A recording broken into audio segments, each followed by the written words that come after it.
25 years ago, on 23rd of July 1983, a very sad incident took place in Sri Lanka.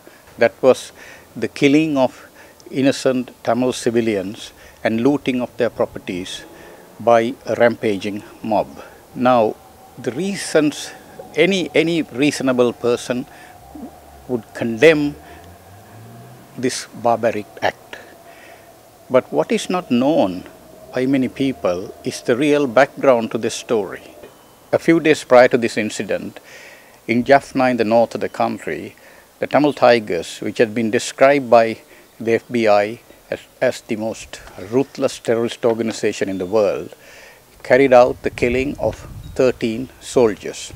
Having injured the 13 soldiers, they deliberately provoked the people by even chopping the hands of the injured soldiers.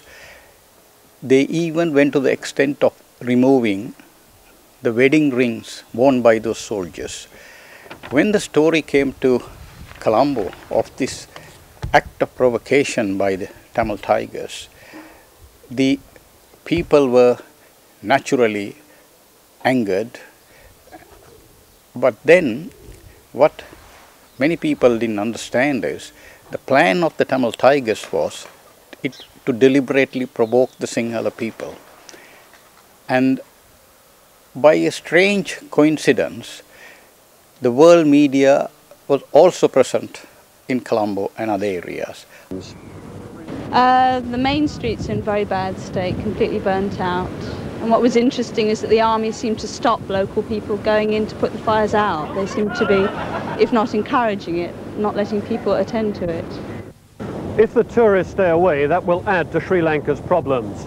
Last year, visitors spent nearly £100 million here, the highest total on record, and their numbers were increasing rapidly.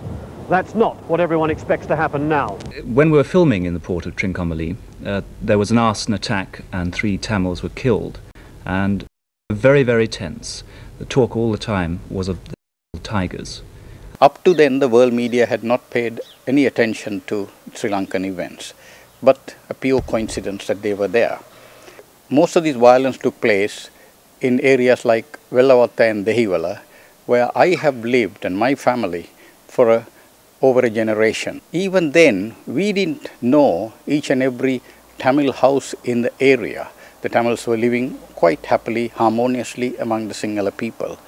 The only people who knew the Tamil houses were the Tamil agents who led this mob. There were this group of people leading this mob, directing them to each and every Tamil house. The Sinhalese neighbors even risked their lives to protect the Tamils and shouted at the mob to say that these are Sinhalese houses.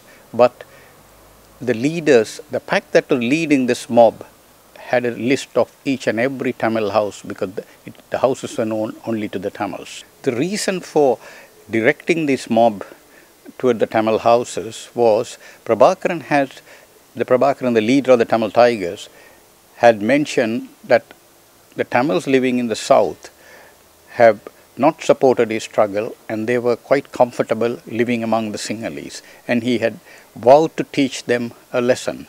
Now this was the opportunity to teach those Tamils a lesson by saying that you are not safe among the Sinhalese. And also, as these Tamils were considered as traitors to their cause, and they were dismissively described as weekend Tamils, in the sense that they only came to Jaffna to spend a weekend and they will not support the Tamil cause. No rational person can have a sympathy with a mob on the rampage. But this incident has been described by the Tamil propaganda movement as a Holocaust or genocide. This is actually an insult to the millions of Jews that died in concentration camps, to describe this as a Holocaust. This incident was a glorious opportunity for the Tamils to come to Western countries. There were nearly 500,000 Tamils came as asylum seekers, and the West were duped into opening their doors thinking of the minority that was being harassed by the majority Sinhalese. One accusation being made against the Sri Lanka is that the Tamils say the police stood idly by while this mob violence was going on. But do you know that at that time, in 1983, the Inspector General of Police was Mr. Rudra Rajasingham, a Tamil, and below him, the 6 Deputy Inspector Generals of Police, DIGs, were all Tamils. There wasn't a Sinhalese high-ranking officer, despite the fact that over 75% of the people of Sri Lanka are Sinhalese. Is it too much of a coincidence that the Tamil IGP and the other Deputy Inspector General of Police did not stop this mob from spreading their violence in other parts of the country? And also, I have personally seen emails being circulated by Tamil groups between themselves to say that actually 83 was a blessing for them because they were able to bring their families and children all to West to enjoy economic benefits. On this one incident alone, the Tamil propaganda machine has been successful in misleading world leaders and the media to say that Tamils are being threatened in Sri Lanka.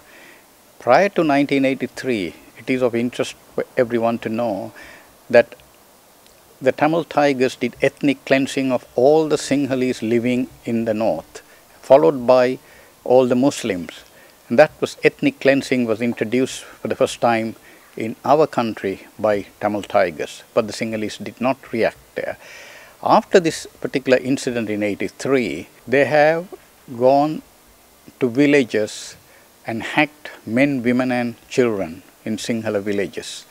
It must be remembered that mob violence is not the same as the so-called soldiers of Elam walking into villages at night and hacking men, women and children to death.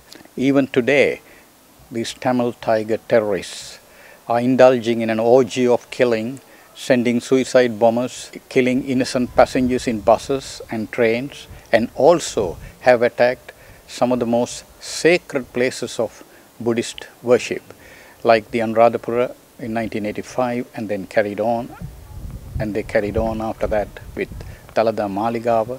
These were deliberate acts of provocation, but fortunately the Sinhala people have not reacted to this violence. The world must help Sri Lanka to defeat this Tamil terrorism, because it is not only Sri Lanka that is threatened with this, the whole world will suffer as a result of these terrorist activities. And I make an appeal to Tamils living in all over the world that it is time they realized that their future in Sri Lanka lies with the Sinhalese and the Muslims all living together. If we defeat this terrorism, we can make Sri Lanka a real paradise. Thank you.